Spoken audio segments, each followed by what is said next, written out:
Have you ever felt like there's an invisible wall between you and the world? Like every time you walk into a room, all eyes turn to you, and none of them feel safe?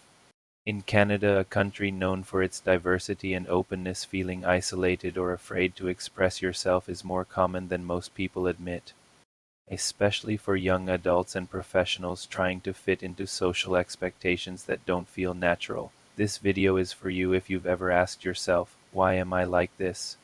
Or how do I stop being this way? Today, we're diving into the psychology of shyness. You'll learn where it comes from, how it takes root, and more importantly, how to break free. This isn't just another motivational talk. This is science, emotion, and transformation. This is your call to reclaim your voice. Shyness is not about being quiet or reserved. It's not weakness, and it's not your destiny. Shyness is a fear response deeply wired into our biology, but shaped by the world around us.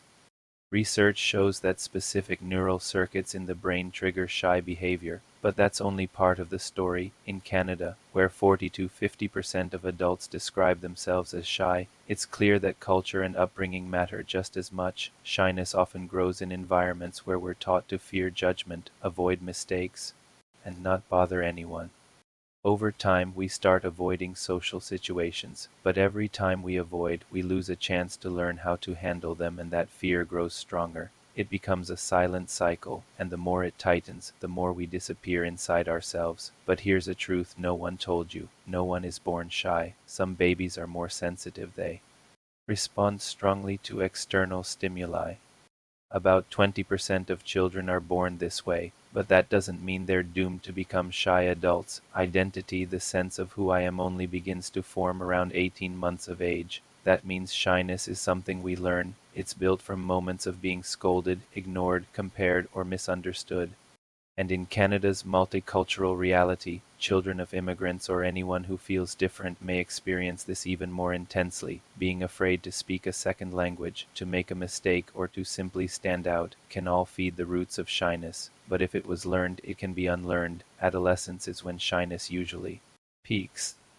Our bodies are changing, social groups are forming, and the fear of being rejected can become overwhelming. Canadian teens often report social anxiety when switching schools, navigating different cultural expectations at home and in public, or simply trying to figure out where they belong. At this stage, shyness becomes more than just discomfort, it becomes a barrier.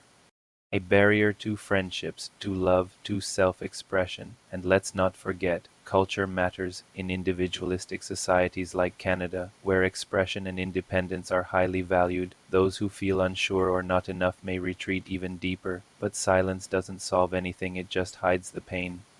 Now let's bust a myth. Shyness is not the same as introversion. Being introverted means preferring calm environments or solo time. It's a personality trait, but being shy is different. Shy people want to connect, they crave it, but they're held back by fear. Shyness is the inner war between desire and anxiety. It's like having your foot on the gas and the brake at the same time.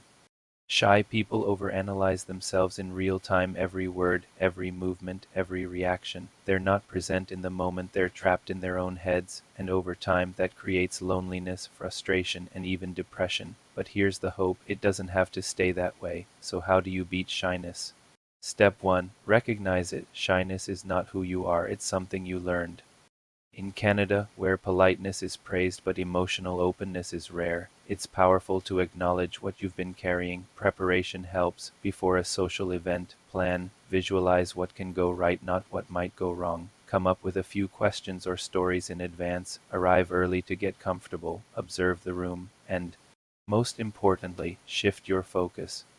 Instead of wondering what people think of you, ask yourself what you can learn about them. Curiosity dismantles fear, and every time you take action despite your nerves, you rewrite the script in your mind. You tell your brain, I'm safe here. If you are a parent or someone who supports young people, remember this. Pressuring a shy child to just talk more doesn't help.